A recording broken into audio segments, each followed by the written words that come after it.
Hey y'all, so I'm sitting in the car on this beautiful Juneteenth Friday waiting to get some food from a Black American owned business.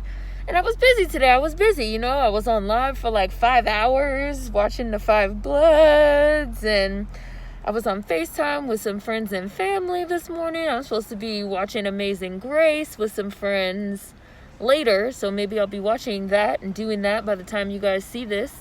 It's just starting to get dark. I had to do this quick little video because, I haven't really been on social media today because I was on live for a long time and I've been out living life, enjoying Juneteenth. Happy Juneteenth. I decided, let me get on. Let me see what the niggas is talking about. I see the niggas is arguing. Oh, so I see that my fellow Black Americans, descendants of American chattel slavery, my fellow, my peoples are really pushing back against seeing foreign blacks, non-American black people, and also non-black persons of color trying to co-opt Juneteenth. Juneteenth is a very specific holiday. As I said in my live stream, and I guess I might as well drop the links in the description box or the comment section of this video, Juneteenth is a very specific holiday that celebrates when the last Black Americans in Galveston, Texas learned that they had been emancipated. We do also celebrate Emancipation Day in April, which is when the Emancipation Proclamation was officially signed. But Juneteenth is specifically a celebration of the ending of slavery. The very last enslaved Black Americans in Galveston, Texas were freed on this day. This is the day that Black Americans have been celebrating for centuries. So it's very interesting to see this kind of getting co-opted by corporations, non-black persons of color, white people, and foreign blacks as a day for POC. I seen some posts on Instagram that said, now is the time for persons of color to be celebrating being freed. I was like, whoa! Stop saying person of color. When you mean black, you mean black. Let this be your friendly reminder that non-black persons of color can and do perpetuate the systems of white supremacy, and they benefit from anti-black racism, full stop. Done several videos on that.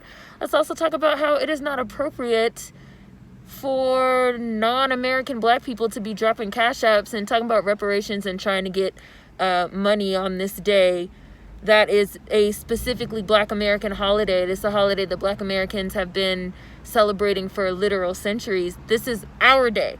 Just like how people have their own Independence Day, Haitian Independence Day, Nigerian Independence Day, I'm not going to drop my Cash App as a Black American asking for money on Haitian Independence Day or Nigerian Independence Day. This is our Black Independence Day, our Black American Independence Day. This is for Black Americans only.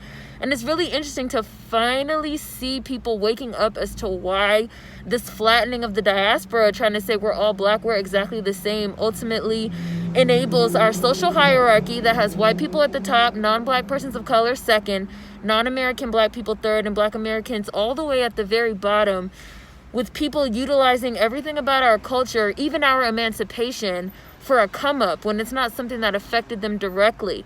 This is also what we're talking about when we get to talking about reparations.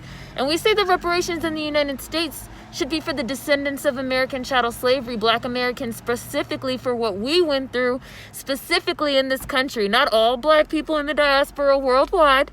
It's not Mr. 305, Mr. Worldwide around here. This is for us specifically. Black Americans aren't being quiet. We're not rolling over. You're not going to shut us up. You getting with it or you getting ran over. It's been 2-3 years now since I made my very first video on this. We're different. It's only getting louder and louder and louder and louder for the recognition of us as our own ethnic group, and no longer being the mules in the punching bag of the diaspora for everybody to get a come up off of. And if anyone wants to know more about this, please check out the hashtag BA Gang playlist. Hopefully you guys are having a beautiful Juneteenth and a wonderful day. A lot of people owe Black Americans an apology throughout the diaspora, as well as a lot of non-black persons of color and, of course, Caucasians. Have a wonderful Juneteenth, you guys. See you later.